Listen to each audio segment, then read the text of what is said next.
This all began when a 19-year-old came forward to the Farmington Hills Police Department with a very disturbing allegation, and it's one that centered around Dr. Zvi Levran, a former board-certified urologist specializing in the urinary tract and genitalia.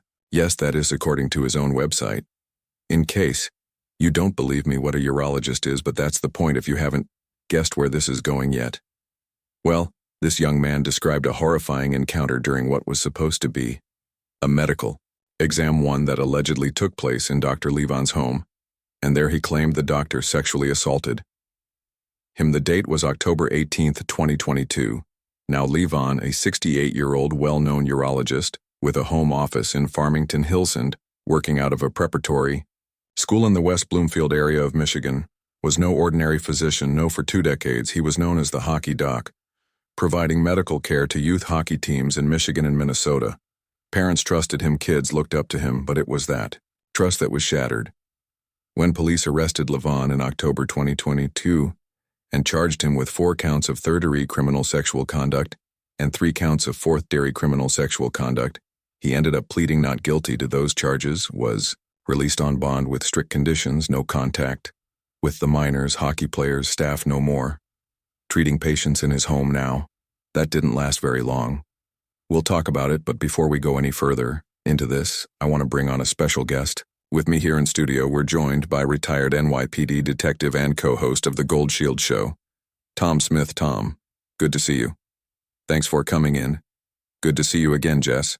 So somebody comes in with an allegation of sexual abuse, sexual assault against Avery, well-known figure. What do police departments do? You take your time, you just methodically go through his story.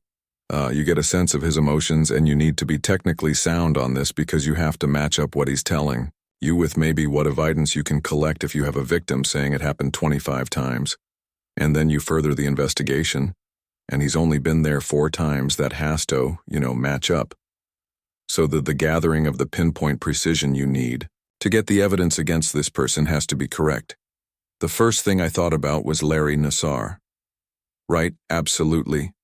First thing I think about, and I think about this idea of the allegations where somebody uses their profession to commit the abuse. That's very common, right? Oh, it is, and that's the most evil part of it, because you're preying on people who are going to come to you. You're not going out looking for victims as other predators do. They're coming to you, and then you're manipulating what you do to create victims in the trust there of not only the kids but the parents and the community. You're using that as well. Can we talk about that? Because coaches, doctors, certain adults, you place trust in these people to take care of your children, to take care of yourself, right? What do you say about red flags? What do parents tell their children about red flags? What do they tell about themselves? You expect to go in to be treated? How do you know if something's on the up and up or you're not going to be abused? It's a scary situation. What are the red flags to maybe look out for? That's the tough part. Just because no one talks about it, because the kids are embarrassed, so they're not going to tell their parents, or their parents aren't going to be able to tell anybody else. That is the most difficult part about this. And with this case, you finally have one brave person, like the Larry Nassar case. Yeah, you have that one person that just steps up, and then it snowballs, and that's what you're hoping for, because all of these, whenever you hear these stories, and we've talked about it before, there's never one victim. It's always just getting that first one out so the rest can come forward. Hey, so I know you all might be true crime fans, but are you also in a business? So let me tell you about our sponsor, Odoo.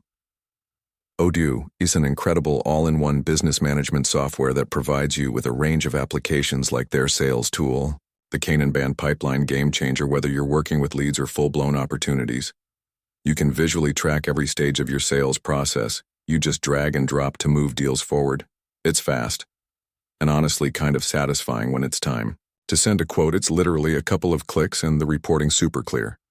You get a live view of your pipeline conversions, what's working, so you can focus on closing and not guessing. Right now, you get a free 15-day trial of Odoo's all-in-one business solution and see how it can make your life a little bit easier. Check it out at Todo.com. Sidebar CRM, was it? First, a red flag that he was treating people in his home. Is that unusual? It depends on his setup of his practice. There are doctors, there are PT, persons who have, offices in their house. So It depends on what his practice is like. So now I have to get into a little bit more details, unfortunately, about what this all is, about and how it all unfolded. So as we mentioned earlier that after his initial arrest, Levran was out on bond, that arrangement didn't last very long. Why, take a look.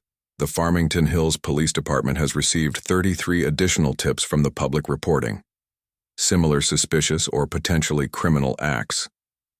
So just weeks later, Levran ended up right back in custody because tips began pouring. And that led to even more charges, 10 more to be exact. Those tips, according to police, poured in from California, Georgia, North Carolina, Minnesota, Arizona, even Canada. Investigators soon uncovered this pattern within the allegations. Levran was allegedly sexually assaulting mostly young men and boys, even some as young as 14. During these medical exams in November 2022, Levran was arrested, again this time on a $1 million bond, additional charges, including 1 count of second-degree criminal sexual conduct, 1 count of third-degree criminal sexual conduct, and 8 counts of fourth-degree criminal sexual conduct, and the allegations were all eerily similar: unnecessary nudity, inappropriate touching, even showering with players. After workouts, one victim, a 30-year-old man, said Levran assaulted him in December of 2020. Another, a 14-year-old, accused the doctor of abuse dating back even further to January of 2018. So you're seeing quite a time span now.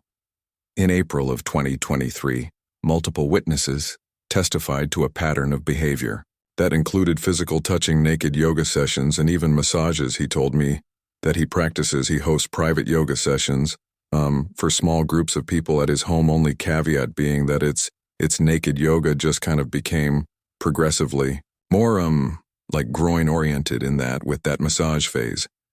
Another victim who saw Levran as an adult for a medical issue said the doctor watched him urinate.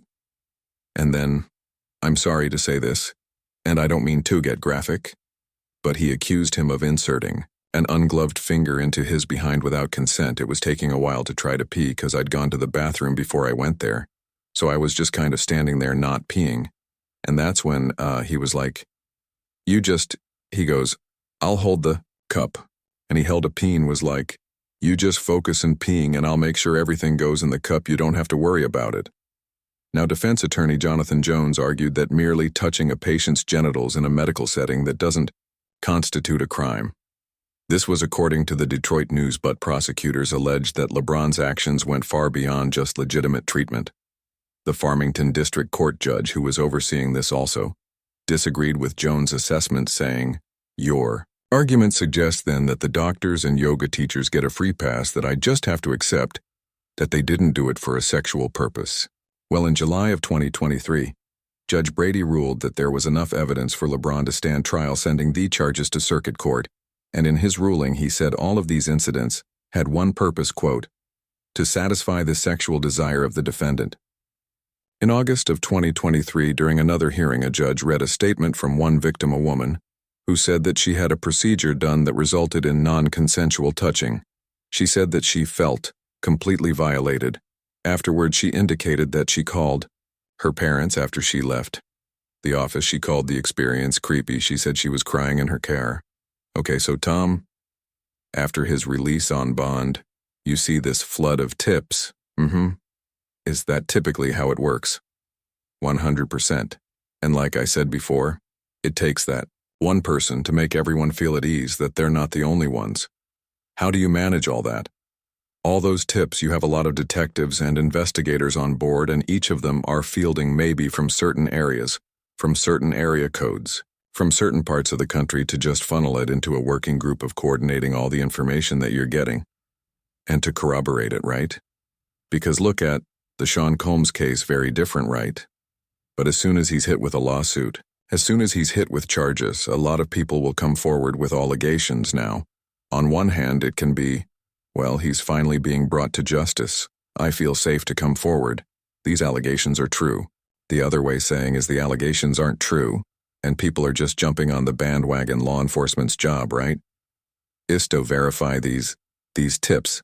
How do you do that? Well, you do it just through interviews with the victims, and then you're matching up other victim statements which are the same, which are similar, which fit the time frames of these abuses going on, are the stories similar, you know?